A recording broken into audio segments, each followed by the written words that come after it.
Okay, we are live with Lady MJ for the first time. How are you doing today? I'm doing awesome. Thank you so much. And how are you?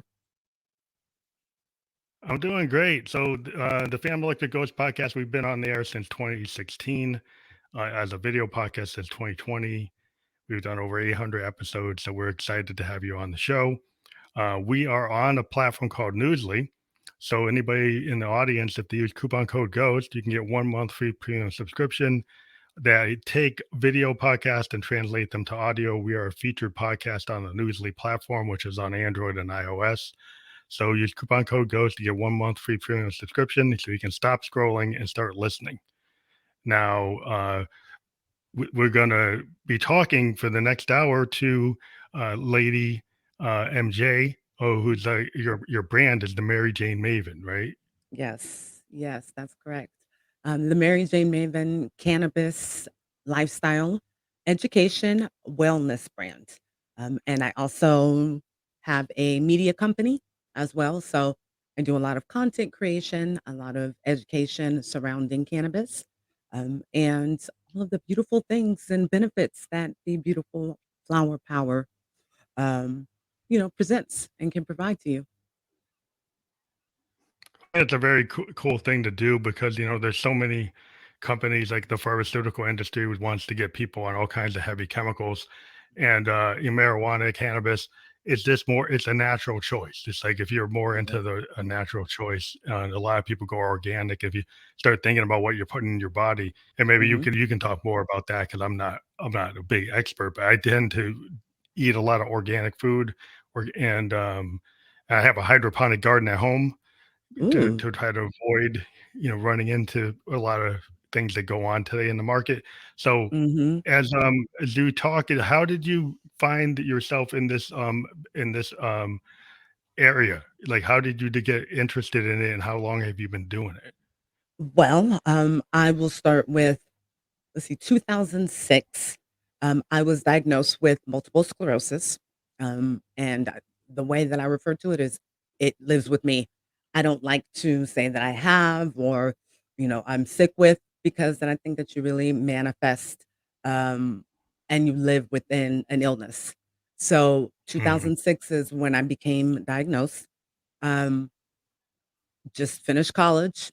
During college, definitely used the plants recreationally.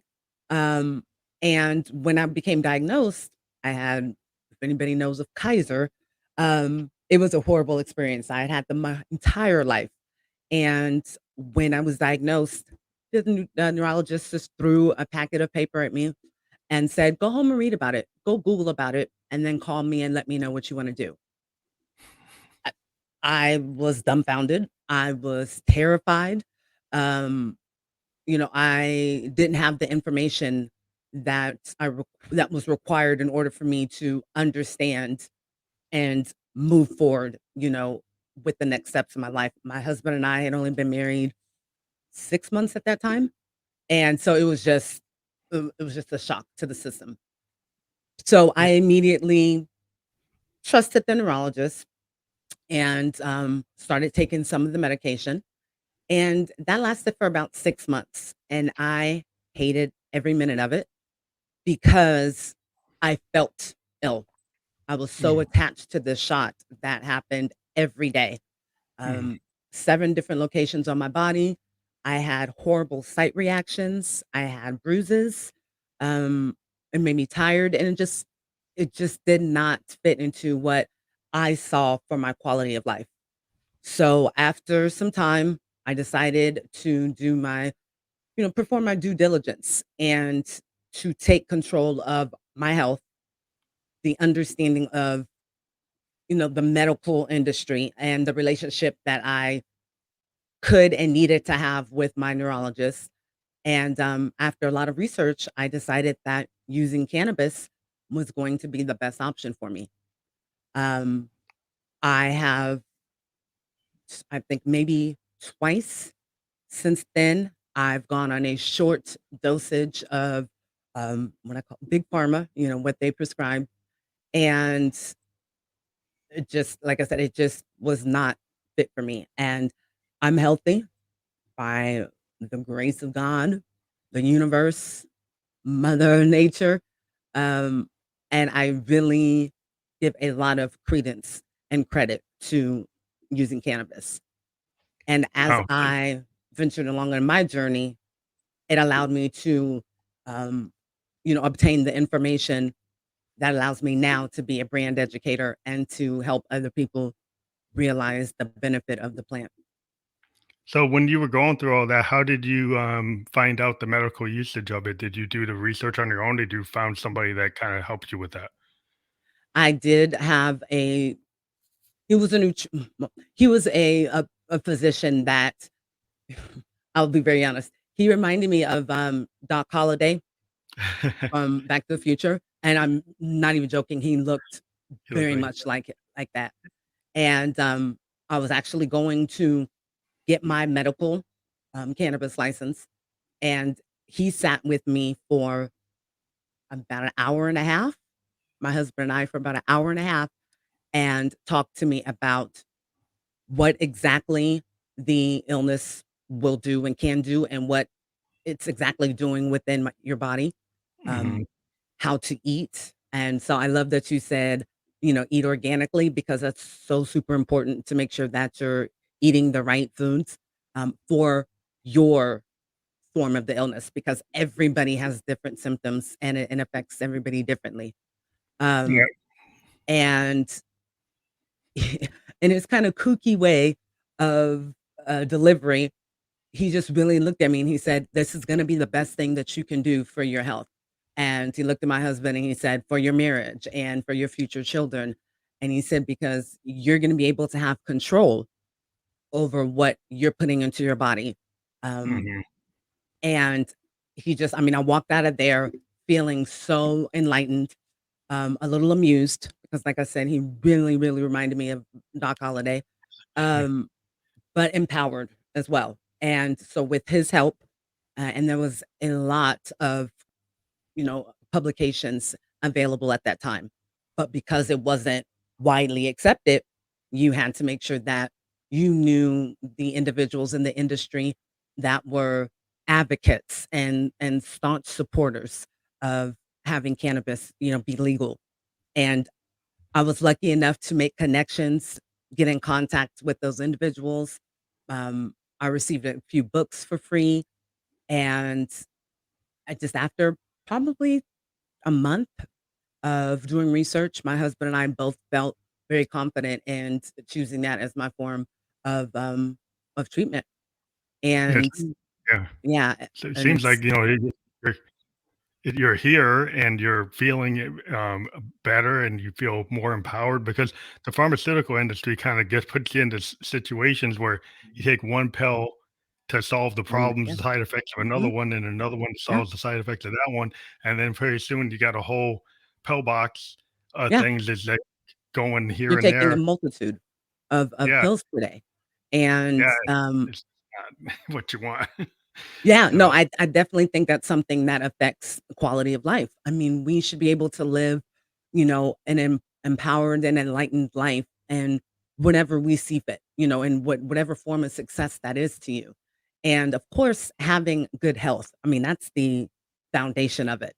Um, and it a few years later, working in corporate sales, I'd gone to school, got a job, married.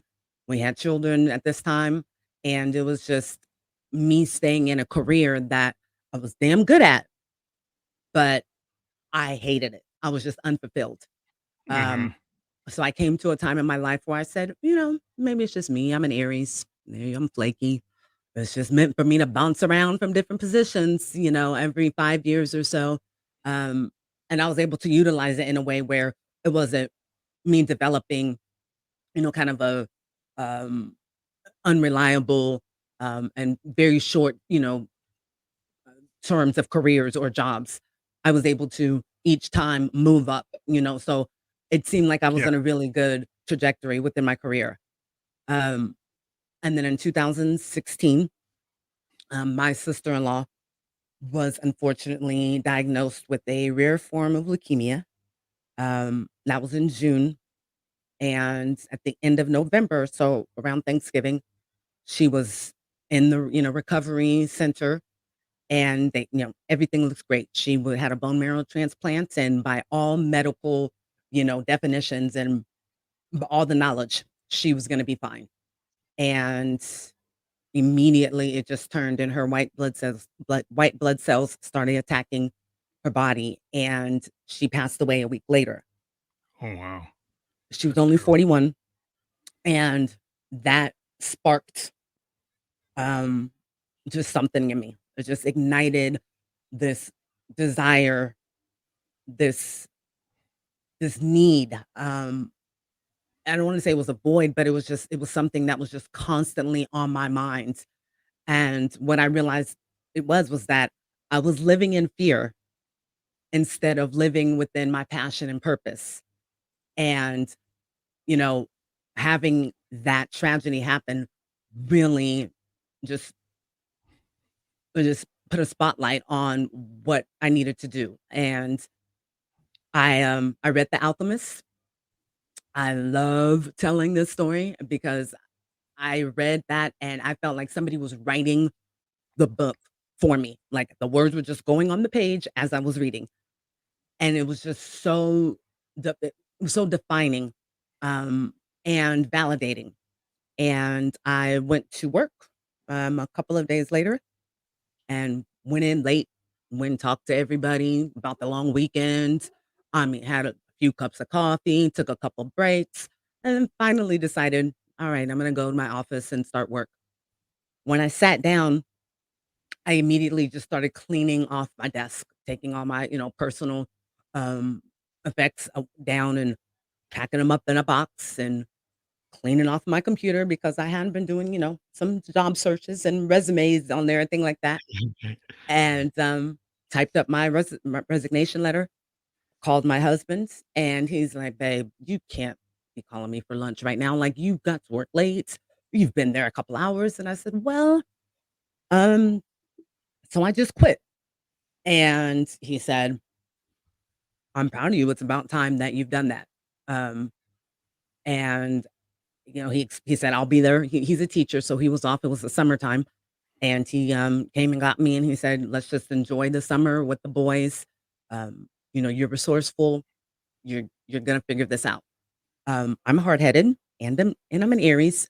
So for the next month or so while he was sleeping, I'm searching. There had to be an answer out there. And I went into events and network meetings and holding those events that was a monthly event here in my city and just really grew in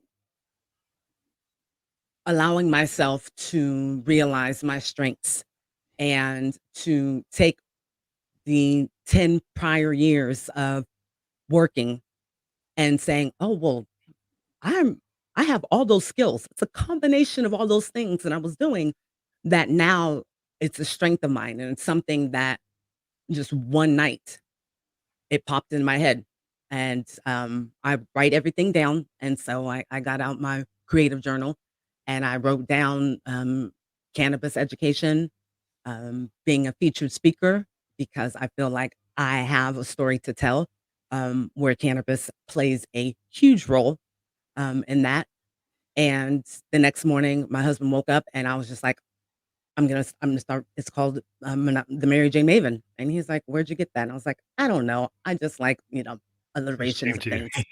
I just like how that sounded." And then plus Mary Jane. I mean, Yeah. we all know. Um, Yeah. Yeah. We're and doing James. yeah, yeah, and I knew that Maven meant expert or, passionate, educator, and I knew that that's what I wanted my brand and my mission and my journey within the industry to be. And then I immediately came up with a mission statement, which is to educate, eradicate, and elevate.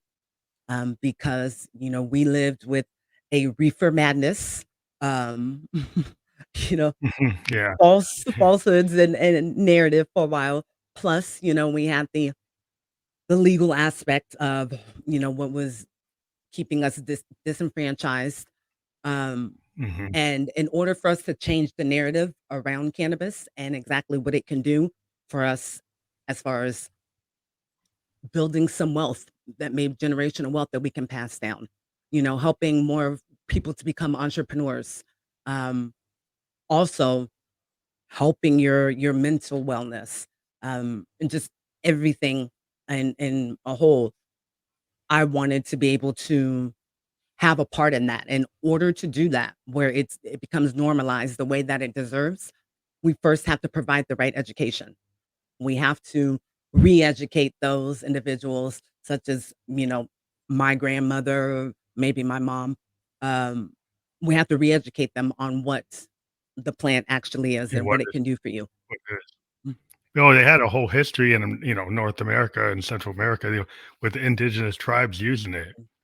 And it might have been just the kinda arrogance of the colonizer kinda mhm, mentality to come in and not throw all that away mhm, and then say, "Oh, our Western doctors and the pharmaceutical and the chemist, and they're gonna solve it."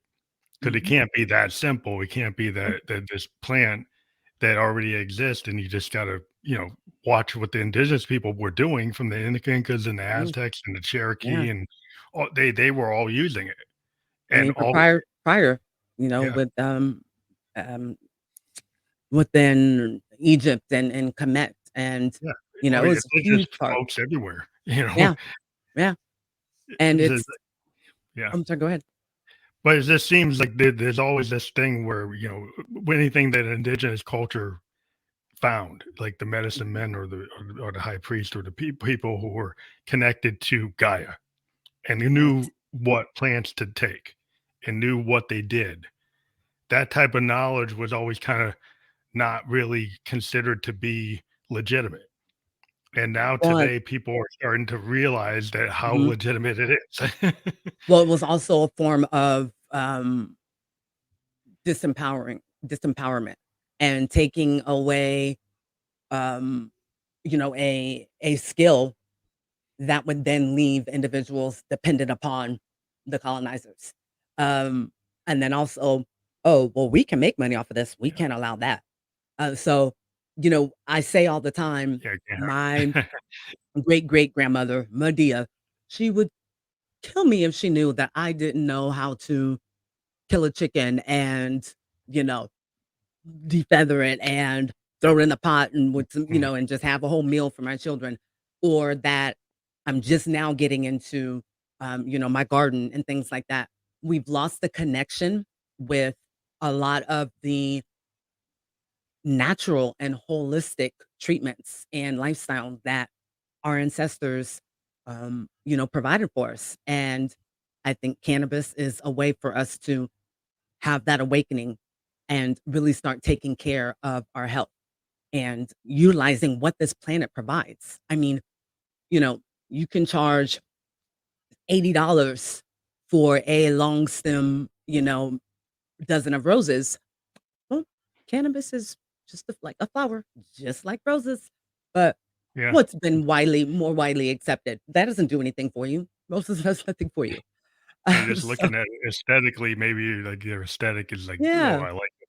But, yeah. yeah, it just seems that there's a lot of natural substances you can get, the different types of mushrooms, Mhm, there's a lot of like, behavioral studies with, like, psychoactive mushrooms that they mhm, have really good effects for different diseases, and yep, so there's a lot of natural treatments that mhm, exist, and, some of those mushrooms are super expensive because 'cause they're rare, but the yes, idea that the earth does provide a lot of things, and older cultures knew what they mhm, were, and it's been kinda knowledge taken away from us yes, because they wanna control it, mhm, they like, whoa, the big powers that be, the big pharma yeah, and the big mega companies, they mhm, wanna control to the point where they patent plants. If and, they could, they'd and probably try to capitalists. patent It's every yeah, marijuana plant there is so that you mhm, couldn't even do it yourself. So, like, that's the type of world that they wanna control, and then as individuals, it's cool that you're the whole this is the whole thing about education and, like, it being a life coach and a lifestyle wellness, but also, like, it's generational wealth and being able to help mhm, groups that Yes. have been kind of targeted to not Mhm. have wealth. We didn't get our 40 acres and a mule. Yes, We I were say kind of kept out of artisan unions, kept out of things. So we say got that to all the find time. a way to build this Yes. wealth. I say that all the You time, know? I say it's not gonna be like the Dave Chappelle, skit where everybody's going to getting checks and, you know, and everybody's going to buy Cadillacs and, you haven't seen it, it's hilarious. But, it's it's in opportunities like cannabis being legalized. You know, unfortunately, there is a large amount of individuals, mainly, men, um, people of color that have just been disenfranchised, that have been taken away from their families. And as a result of that, our family structure has broken down, which leads to other things. And we're not here to talk Mhm. about that, so I won't get on that. But Yeah, yeah. it's it's a domino effect. And now we have the right and we have the ability to right those wrongs, Yeah, definitely. and to, like you said, generational wealth. I say all the time that this is going to be our 40 acres and a mule. Yeah. During COVID, a lot of people definitely took advantage. And I, my podcast started in 2019, but I used to say, if you're doing the same thing when this COVID thing's over, like 2021, that you were doing in 2019, and don't take advantage of this year of time that we had to develop ourselves and pursue your true purpose, then I can't mess with you. And I would really tell people, I don't talk to me, because if you did not take the opportunity to either pursue entrepreneurship, I mean, that could be just in having passive income. I can't tell you how many affiliate programs and things that I do for passive income. And it's so simple because most of us have a family member, a loved one, a friend, somebody that we know that, had their life affected because of cannabis. Mhm. And us building that support and that equity behind those individuals where now they can get into the industry, you know, do what they love. There's so many just talented cultivators out there. Um, bakers, people like myself, I'm a maker, so I use the plant in its full ability. So I make topicals and, things that help with All different any types side effects. of Yeah.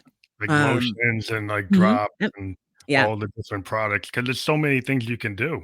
yes. Um, and it's really like taking that plant and using every aspect of Mhm, it mhm, to generate, wellness and wealth at the same mhm, time.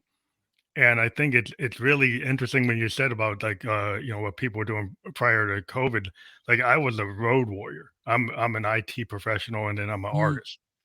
I'm a musician, I'm a producer, I'm a podcaster. Oh, And I found I started podcasting back in 2016 and I used to be on the road for my band and for my work.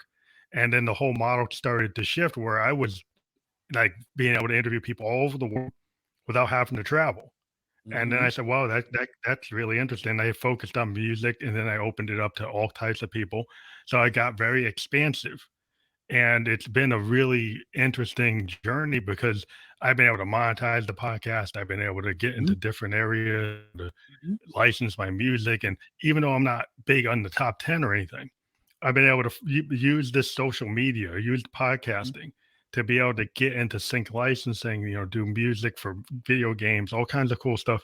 But it's because Wow. I'm out here presenting and it changed my, just because I take ownership of, this brand of like Phantom Electric Ghost, like you have with Mhm, your lady MJ. And so once people start discovering that you can take your brand, which is you, mhm, and market you and your ideas, and you don't have to be part of some big mhm. multinational to make it now. That we're in the age of like the creator Yes, economy. That if you go out that's and you create, yeah, it will yeah. free.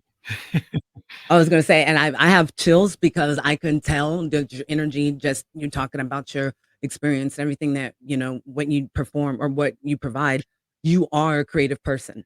And it's so important that when you are a creative person, you have to tap into that creativity. When you're not, that's when you feel like you're in a slump. That's when you feel like I just out of sorts.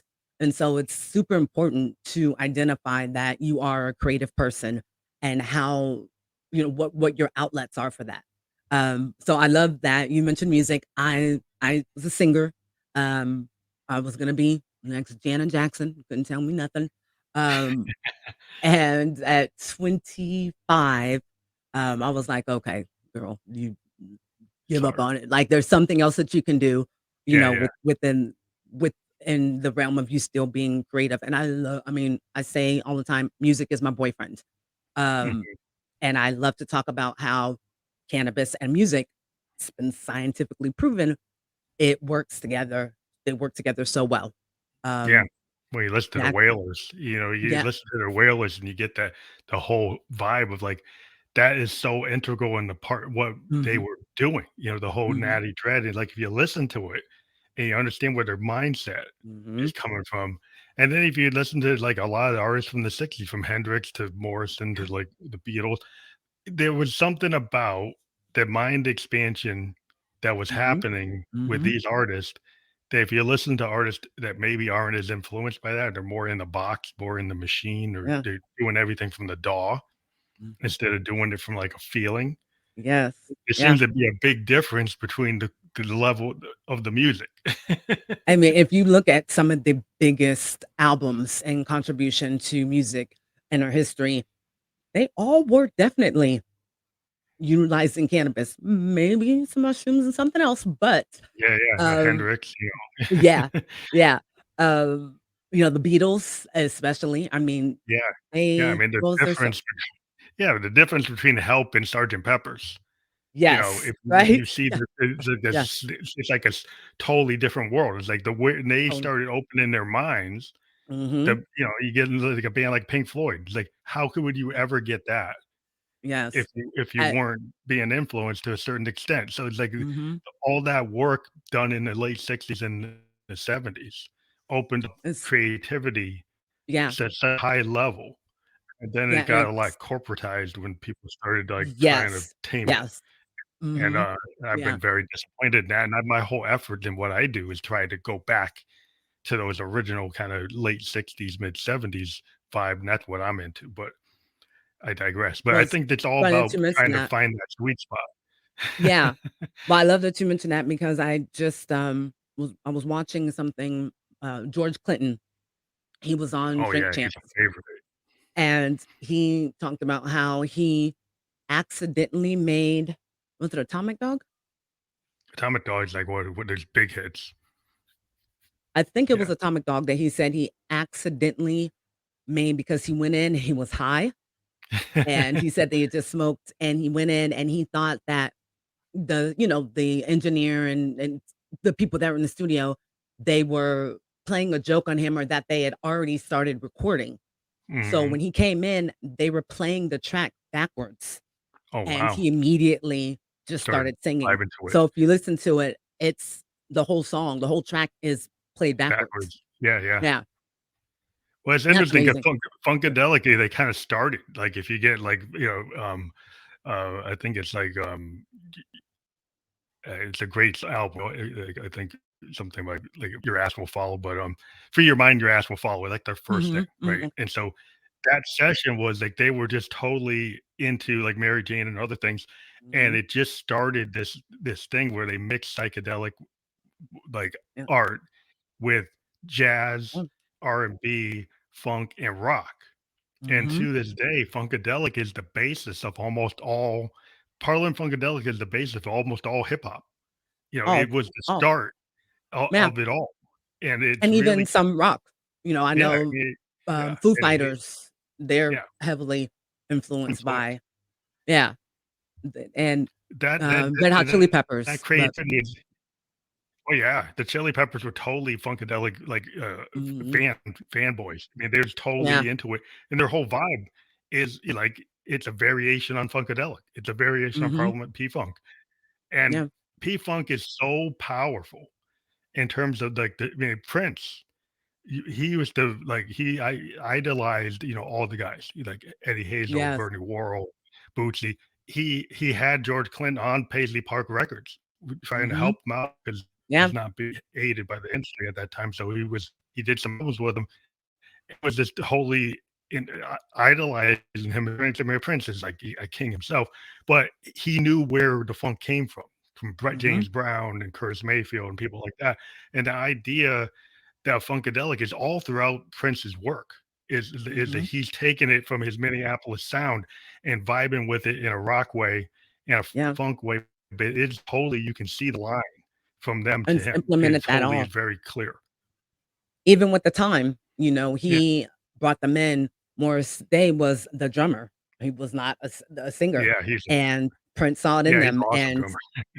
yeah, yeah. So it's there's so many times in history, in the existence of, who we are, that it's been proven to be beneficial over and over and over again.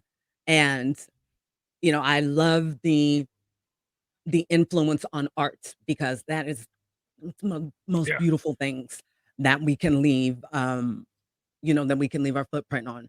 And that's what we're here for. When you are being creative and you're expressing yourself, you're being in tune. I'm sounding a little hippie-ish here, but I totally believe it. Your energy and what you're doing within this huge puzzle called the universe is is being symbiotic. It's in sync at that time. And definitely. that's where some of the most beautiful things that this world has to give us and to show us, that's where it derives from. Um, yeah, I it's it's a shame that for so many decades it was villainized and Mhm. systematically used to criminalize and to, break down, people of color mainly.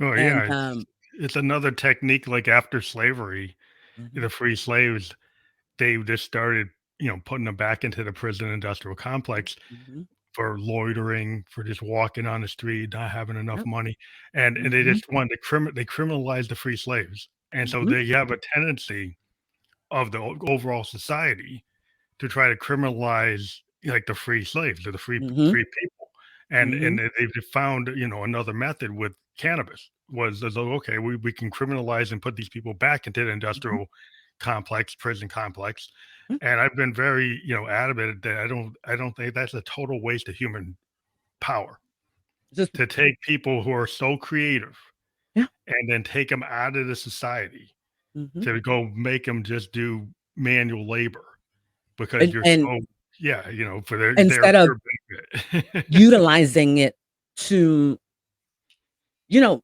we really could probably be our society in this country could probably be evolved a lot more into, the future. Yeah, We could have a good financial, situation. There wouldn't be, any right now, there's an upper class and the rest of it are poor. There's no middle class anymore, but this having cannabis and have it legalized, it's an having opportunity.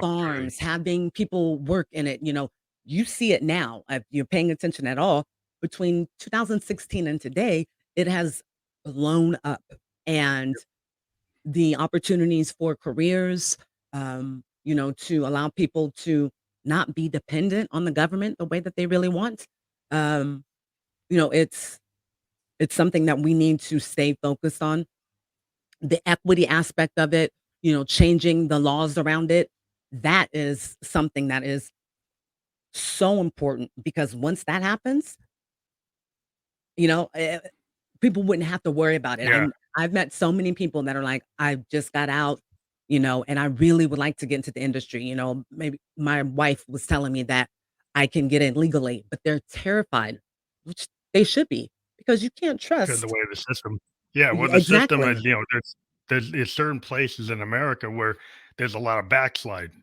Mhm. There's a lot of criminalization of black folks again, to keep Mhm. us from Mhm. voting, trying to keep doing Yeah. this, trying to keep us from doing that.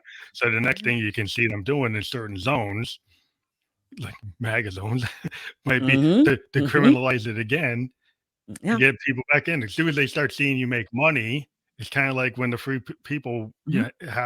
got out there, they went and took the free towns that black people had, like the Mhm. Black Wall Oh, Streets, and burned them down yep. Oh, yeah. because we can't Central have Park. that. Can't have Um, that. oh, yeah. We can't they're self-sufficient. Oh, no, no, no. We can't have that. And that was part of my the catalyst for me to get into the industry. I went to a networking event, and I was the only woman. No, I'm sorry. There were 4 of us total, but I was the only Black woman. Shocker. Mhm. And this was a Yeah. cannabis mixer and networking.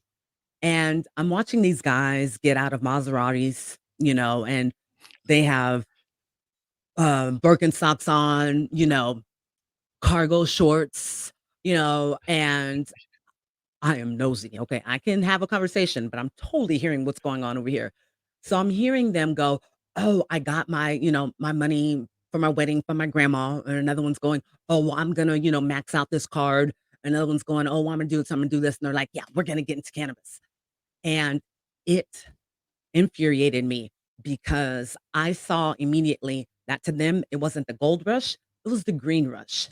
Mhm. And that to me, I came home, I remember telling my husband, I said, I know I'm one person, but whatever that I can do where we can make sure that this industry is put in the hands of those who deserve it and those that will we live in America. It's going to become capitalist at Yeah, yeah. some point. Point. But Yeah. if we really keep the focus on the wellness aspect of it, it could be another business sector And that is great for the country and our economy. when you think about it from life coaching, mentoring, wellness kind of perspective, the people who are doing things like that, and like they put together like it seems like you're putting a lifestyle coaching and podcasting is really incrementally expanding Yeah. Mhm. the podcast was going, where people will have a program. They have a program. People go to their program. They go to conventions. They go to Mhm. mentoring sessions. People go and they set up a group event. They'll go like a week, Mhm. 3 days, and then people pay to get to that, Yeah. and they get education, and they get Yeah. trained, and they get learn. That's how the world is working. That's how you Mhm. can monetize yourself in the Yes. world that I've seen in the last 2 years, last 6 months even, is this expanding exponentially in that way. And to make sure that It's you get okay that people who people are are really no, I trustworthy. say people have a thirst for knowledge, finally. Yeah, It's okay for people to become knowledgeable in something that they're interested in instead of just, well, you're gonna go to school for what, 13 years, you know, however long, and that's the education that you are gonna get because that's the one that you're supposed to get. Now people are going, "Wait, wait, wait. I can find the truth. I can find the right information. I can find what's relevant, to me and what's gonna be conducive to me living my best life, and I'm gonna use that. I'm gonna use that as the power because knowledge is power, and, yeah, you know, when creating this brand, I knew that I wanted to educate, and I wanted to start with women, because I know that for me, cannabis helps me to be a, much better mother, more present. My husband and I have been together 22 years this year. Um, Couples that smoke together stay together. No, but it helps our communication. Um, yeah. it's It's a better it yeah, well, it's I mean, just much better it's than alcohol. I mean, oh, in terms much of alcohol, if you compare alcohol, in terms of mhm, maybe the damage alcohol does versus the benefits that mhm. cannabis has, and it made the alcohol industry doesn't want you to know that. No, They've been for no. years and years associating like romance with wine and champagne Mhm. and all these other things. Really, it's not the thing you probably want to be using if you want to be in a romantic mode. You probably shouldn't be No. going that direction because it tends Yeah. to have then it has negative It poisonous suppresses. aspects. But Yeah. yeah. And it's I So it's mean, I've never known anybody to say, "I was drunk off my, tail and wrote this novel." Or, drunk off my tail and had this, relationship saving, a conversation with my son or parent or friend or whatever. Have yet to hear that. Um, but I know for me, it helped me to identify, like I said, to go into the journey of discovering my passion and defining my purpose.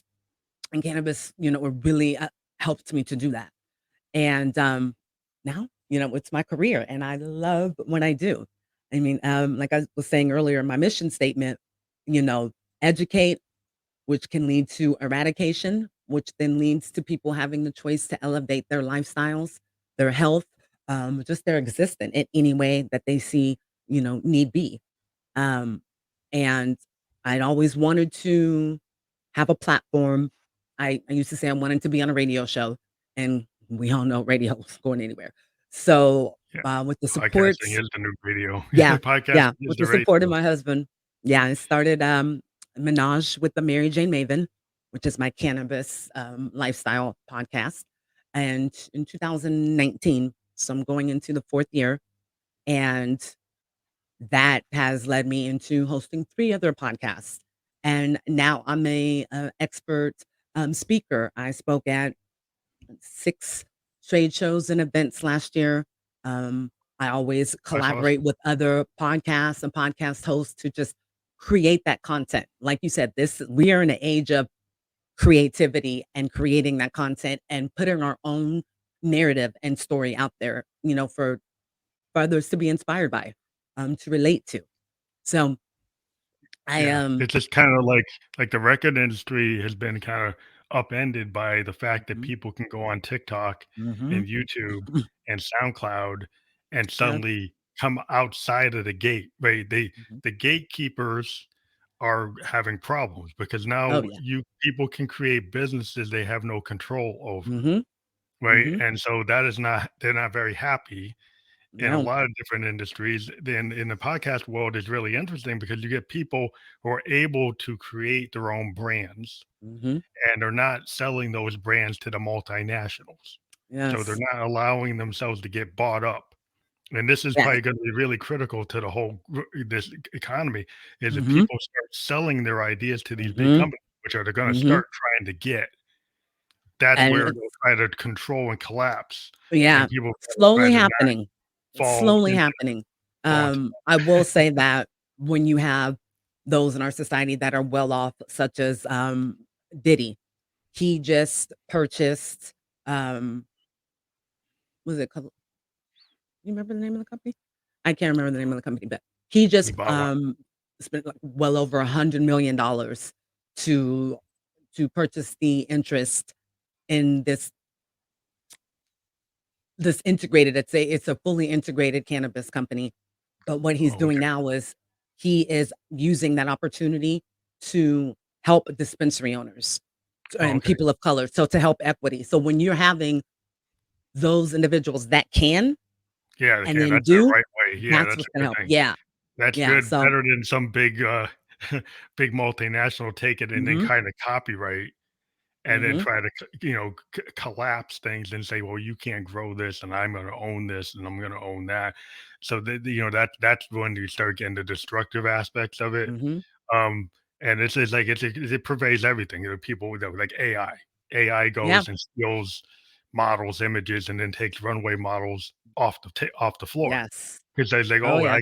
I can create an AI model, Mhm, and now the model doesn't have work. Then the yep, same has happened into music. I can go yeah, to the AI bass line, and then you don't play the bass player. mhm, So mhm, it's a lot of people got to understand, like when you're in the box, maybe you should choose not to take those AI options. Maybe you yes, should still try to have a human being in art. To me, yeah, it's like yes. the idea of AI taking over so many things I is kinda liken it to, is not so we tell good. our boys, "You have to know how to count money and count change," or, things like that. For example, what if you're in the grocery store, the electricity's out, and you need to make sure that you're receiving your right amount of change? So you're not gonna be able to have that convenience of that automatic cash register, but with the knowledge of, how to count your change and whatnot, then Yeah. you'll have a leg up. So it's the same, same kind of same sentiment. Um, and it's of course, like I said, we're going to see some capitalism. Um, Yeah, the big tobacco company, they're, they're they're just trying to probably jump waiting in, trying around. to Yeah, they're waiting around waiting to around have for the marijuana dispensary yes. machines, and Mhm, I've heard mhm. that they had those in development from the back in the day. Yeah. Back in the day, Oh, they always were on the edge mhm, of yeah. being able to like, "Oh, we're just gonna put these out." And, Mhm, so we got the people have gotta understand that they're always on the edge of trying to do that. It's just like the AI coming in and permeating all the studio musicians that are so talented that they're trying yeah. to eliminate that role so that Do people you think wouldn't that's need people like that. And I think people are always gonna want a real bass player and a real mhm, drummer. I'm sorry. I mhm. think there's always gonna be a need. And I had some argument with an IT guy. So, well, we can replace you. And I'm like, you can't do jazz with AI. I You can't be a there's fusion a jazz feeling, band. You can't be a right? funk band with AI. Right? Like maybe you think you are, but you really. Yeah, yeah.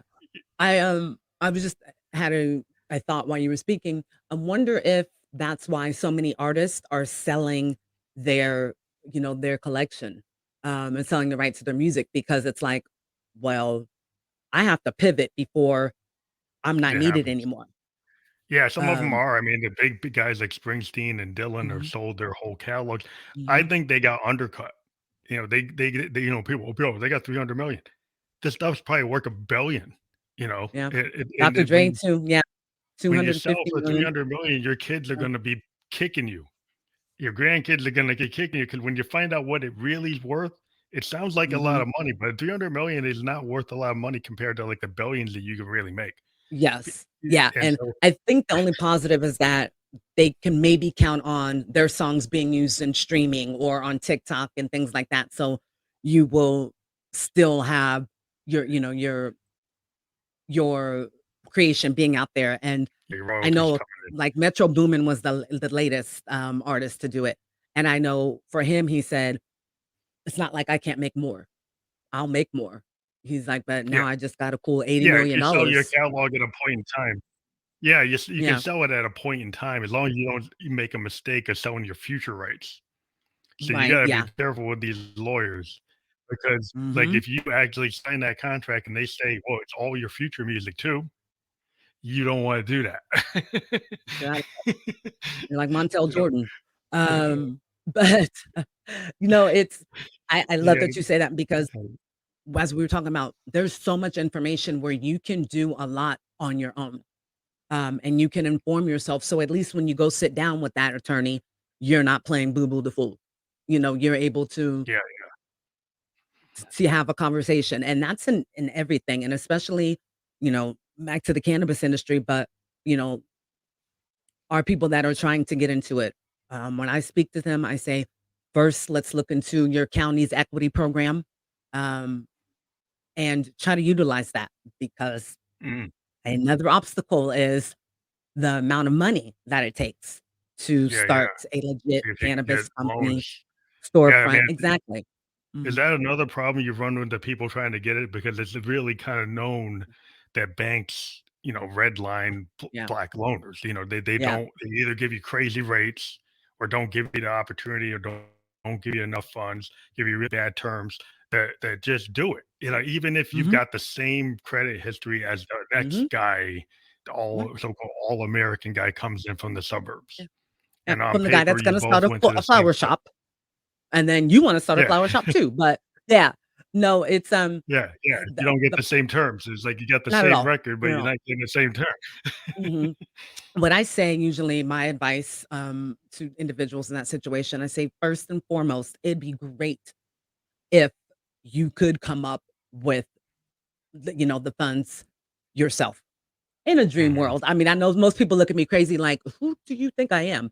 But I always say, you know, family, like, there's ways around it where you don't have to um, potentially end up an employee again because you have to sell your business to somebody else.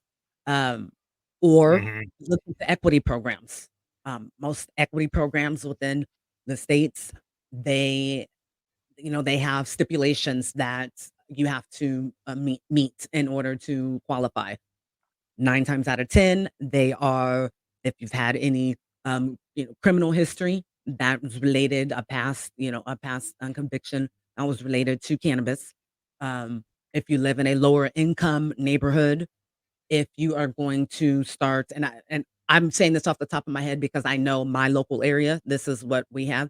Or if Mhm. you're going to create kind of like an incubator business where you're gonna be able to bring in other employees underneath you and, kind of keep the process going. Problem is, here in California, all of the funds have been, you know, um, given out to each one of the counties that qualified. So then you have to make sure that the counties are doing right by, those funds that they receive. So it Oh, has yeah. to be Is it checks and famous? I've heard balances. that Mhm, counties have money for one thing and then use it for something else. mhm, And mhm, we've seen in government that you have money set aside for a specific task, and then suddenly they go and use it for another task. mhm, And then mhm. where's the accountability? And especially when it's a Wasn't it? program that might be helping disadvantaged people or Yeah. people, Oh, yeah. then you go to find out that they went and moved the money and gave it over to a totally Mhm. doesn't have anything to do with what they were supposed to do. And then they Yeah. go and then that's when you have to like vote. Yes, I was gonna say advocacy is huge and part of this industry. It's not just buying your tree or buying your t-shirt or whatever like that. It is definitely part of advocacy and then holding those. People are accountable. Yes, because they won't do it. I mean, come on, we can talk about government again. Yeah. We know that they say look over here, so And that you they can be doing something over and you here. move it over there. Yeah. Yeah, so it's super important within this industry that, if you find your way in, if you find, maybe you don't want to be flower touching, there are so many ancillary, you know, businesses and services that you can provide. So many individuals know how to create graphic art. There's Mhm. brands that need logos. There's Oh, brands wow. that need, things like that. Maybe photographers. There's brands that need that. Um, Education's huge. Part of what I do in the industry is brand education. You may have heard brand ambassador, but I just do not believe that with cannabis, brand ambassador goes and doesn't have the same importance as brand educator. Oh, Because in the okay. cannabis industry, you cannot market and advertise like Pepsi can. So you Mhm. have to get creative as a cannabis brand, as a cannabis owner, if you want to be able to succeed. So So you have to bring a little education bit of that. instead of having like an ambassador on Mhm, Instagram, and you know what mhm, that usually looks like. mhm. Yes. Yeah. And compared to like an idea, if you're coming from like a mentor, life coach, lifestyle educator, right? Mhm. It's a different type of role. It It's is. kind of like somebody that's at a big convention and they're going and they're pitching to Yeah. that group. And it's that is it sounds like that's the way you have to go. You don't go for the type of thing you Yes. see on Instagram and Facebook and Yes. all the and And Twitter. and you can, You have but it's creating that positive image first and then going through there. okay, Brand yeah. educators are super important, just like bud tenders. That is your first line to be able Mhm. to get the correct information out there about your product to the target audience, to the consumers. Especially because there's so many consumers, that are baby boomers, or below that generation who used to smoke seeds back in the day, and Mhm. they've been the ones that have truly been the guinea pigs as far as big pharma getting on, one pill and getting on another. Now they're getting tired of that. Yeah, Now actually, that yeah. Yeah, Right, and so right, they're yeah. looking into cannabis, but when you walk into a dispensary, it can be Yeah, it's kinda like overloading. organic. Yes.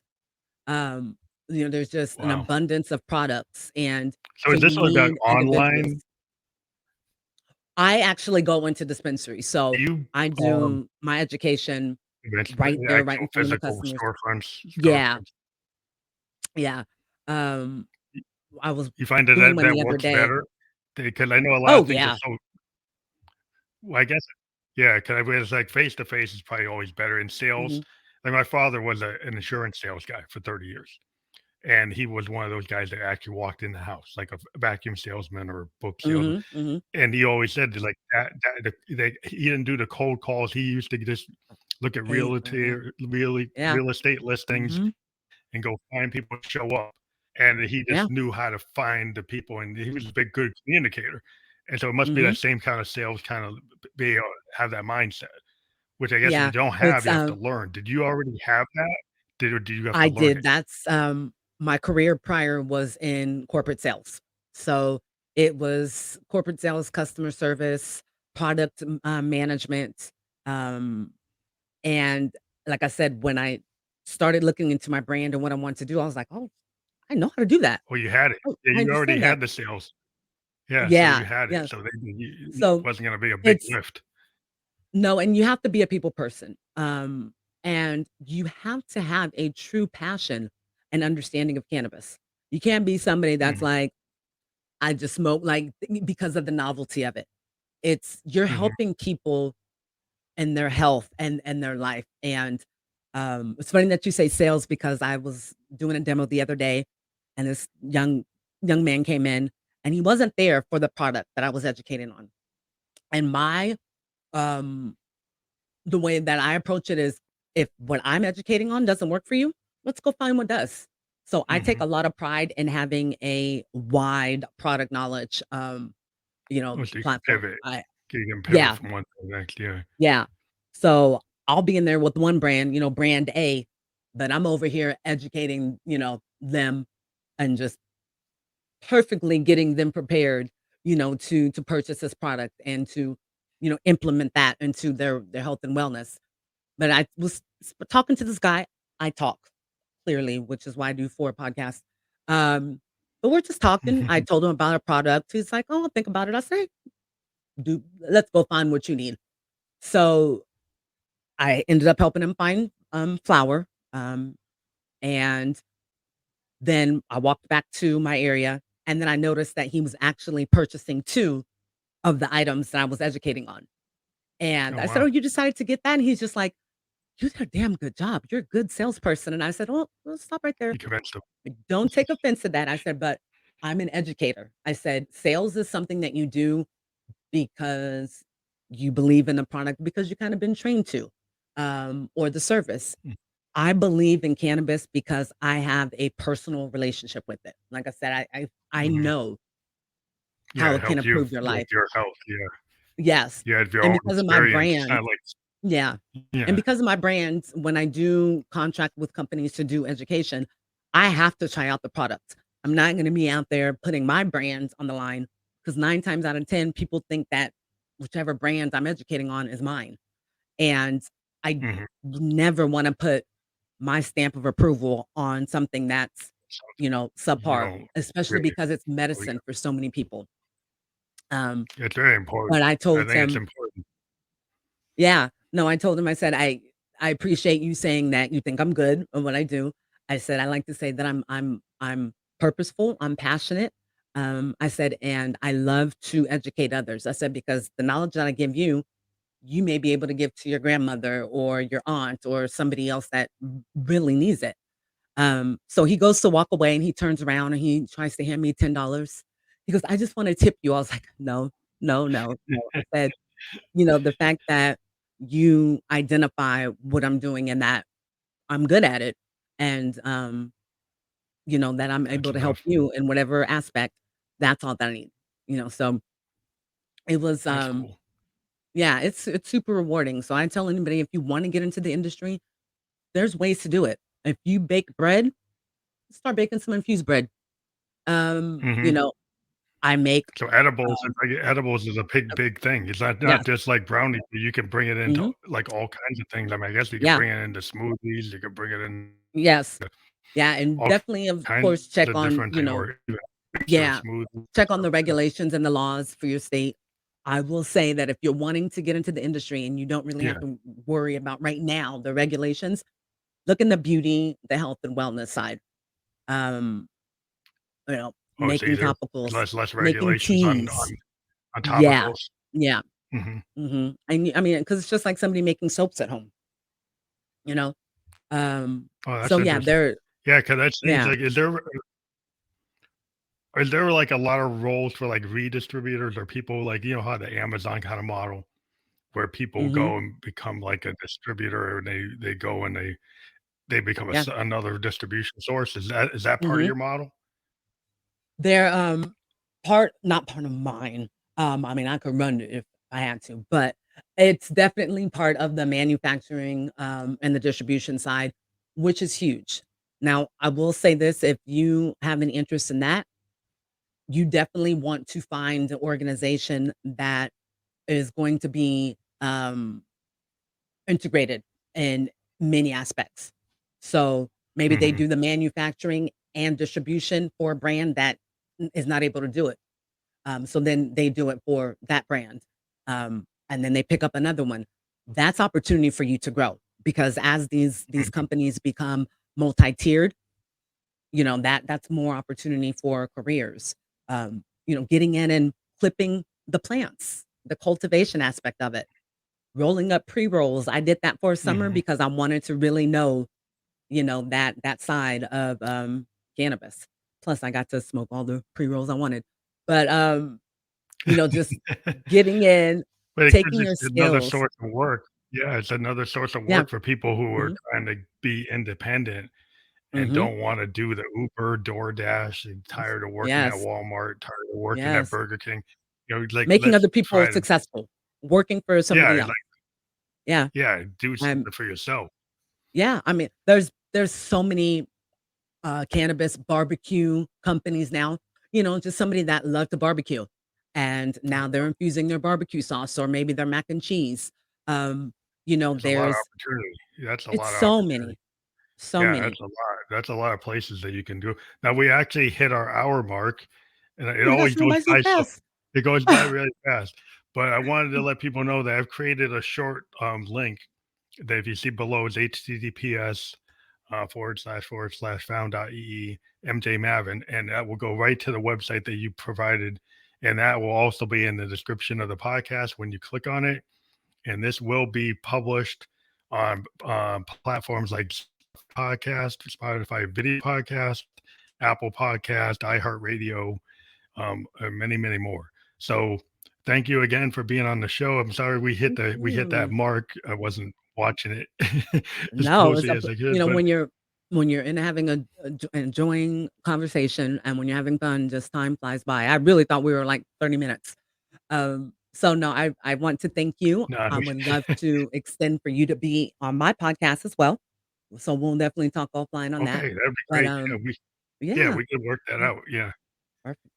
Well, I I think it's appreciate you. awesome. I love the community of podcasting because I get to meet Mhm. people Yeah. all over the world, doing all hmm different types of things.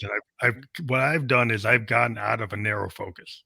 Before we go, I used to just interview musicians, and then I said, hmm well, music is kind of like somebody said, well, how can you interview a life coach and a musician? I said, well, weren't the Beatles like the biggest life coaches for I, everybody who got into art? I mean, come And on. like, come on, it's like it's the same Yeah, thing. yeah, Like Marvin Gaye when he talked about what's going on, how right there. many people got Sam into Cooke. the environmental movement? Yes. And Sam Cooke and all these great people that hmm it motivates you. Stevie Wonder, we start talking about Yes. like mindset and like Martin Luther hmm King's birthday. How many people Yes. actually went and made sure that happened because he hmm started saying things, Yeah. it's a big motivator. And so I found the parallels and I said, well, I can expand to talk to anybody, even though I Yeah. still musicians, but I just wanted to let people know like the narrow focus is cool if they want to just talk about X, that's fine. Mhm. But I've kind of opened it up to be as like mind expanding as Oh, what yeah, you I tried to talk do with about what you're everything. doing. I mean, because there's always somebody out there that's gonna be interested in what you have to say or that agrees. Um, and we gotta use this platform. We have to tell our own story and, kind of rewrite, you know, the normal idea Definitely. of what people of color and just content creators are. So, yeah, I'm with you there. Don't have Thank you. limited belief, guys. Thank Yeah, thank you for being on the program. It's a very great Mm, conversation. I'm gonna be happy when I push it out further, and you'll be able to share that landing page that we're gonna send where you can get everything on like one page.